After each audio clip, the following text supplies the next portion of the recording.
सोलापुरातील प्रसिद्ध neurophysician doctor Shirish Walsankar यांच्या आत्महत्या प्रकरणात एक मोठी बातमी समोर येते आहे। डॉक्टर वळसंकर यांना आत्महत्येला प्रवृत्त केल्याप्रकरणी एका महिलेविरोधात गुन्हा दाखल झालाय। काल तिला ताब्यातही घेण्यात आलं। तिचं नाव मनीषा मुसळे माने। ती वळसंकर यांच्या हॉस्पिटलमध्ये प्रशासकीय अधिकारी म्हणून काम करत होती। आत्महत्येपूर्वी डॉक्टर वळसंकर यांनी एक चिठ्ठी लिहिलेली सापडली, ज्यात मनीषा मुसळे माने हिच्यामुळेच टोकाचं पाऊल उचलत असल्याचा आरोप त्यांनी केलाय। रात्री 10च्या दरम्यान पोलिसांनी गुन्हा दाखल केला आणि रात्रीच न्यायालयाची परवानगी घेऊन आरोपी महिलेला अटकही करण्यात आली आहे। डॉक्टर वळसंकर यांना रुग्णालयातील सगळे आर्थिक व्यवहार हे कागदोपत्री हवे होते, त्याकरता त्यांचा आग्रह देखील होता। पण आजकाल रुग्णांकडून उपचाराची रक्कम कोणतीही नोंद न करता स्वीकारली जात होती, याला त्यांचा आक्षेप होता। पण त्यांचं कुणी ऐकत नव्हतं।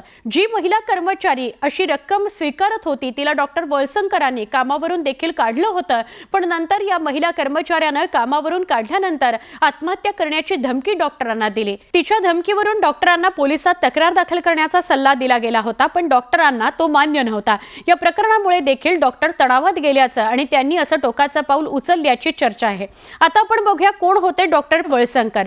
डॉक्टर शिरीष वळसंकर हे सोलापुरातले न्यूरोफिजिशियन। त्यांचं वय 69 वर्ष। त्यांच्या नेतृत्वाखाली SP इन्स्टिट्यूट ऑफ न्यूरोसायन्सेस हे रुग्णालय त्यांनी उभारलं। वळसंकरांचं शिक्षण सोलापुरातल्या Dayanand college of arts and science इथून झालं। त्यानंतर सोलापूरच्याच डॉक्टर VM मेडिकल कॉलेजमधून त्यांनी MBBS आणि MD ही शिक्षण घेतलं।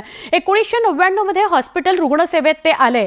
लंडनमधील रॉयल कॉलेज ऑफ फिजिशियन मधून MRCP ही पदवी त्यांनी मिळवली आहे। कर्नाटक, तेलंगणा आणि महाराष्ट्राच्या सीमावर्ती भागातील अत्याधुनिक उपकरणांनी सुसज्ज असं त्यांचं SPM हे न्यूरो हॉस्पिटल आहे। डॉक्टर वळसंकर यांच्या आत्महत्येपूर्वीचा घटनाक्रम काय तोही आपण बघू। शुक्रवारी रात्री 8 वाजता SP ऑफ न्यूरोसायन्सेस इथून ते घरी परतले, म्हणजे त्यांच्या हॉस्पिटलमधून ते घरी परतले। रात्री 8:30 वाजता बेडरूमच्या बाथरूममधून बंदुकीच्या गोळीचा आवाज आला। दुसरी राऊंड सुद्धा फायर झाली। कुटुंबियांनी बेडरूमकडे धाव घेतली। डॉक्टर शिरीष वळसंकर हे रक्ताच्या थारोळ्यात पडलेले होते। रात्री 9 वाजता त्यांच्याच रुग्णालयात डॉक्टर शिरीष वळसंकर यांना दाखल करण्यात आलं। 5 तज्ञ डॉक्टरांनी जवळपास पाऊण तास त्यांना वाचवण्याचा प्रयत्न केला, पण रात्री 10:20 डॉक्टर शिरीष वळसंकर यांना मृत घोषित करण्यात आलं। 10:30 वाजता पोलीस उपायुक्त विजय कबाडे हे घटनास्थळी दाखल झाले। बेडरूम सील करण्यात आले आणि रात्री 10:45 फॉरेन्सिकची टीम दाखल झाली। बेडरूम मधून बंदूक, काडतूस, रक्ताचे नमुने ताब्यात घेण्यात आले। नेमकं वळसंकर यांच्या मृत्यूचं कारण काय नेमकं घडलं, या सगळ्या संदर्भातले अपडेट्स आपण बघत राहूया।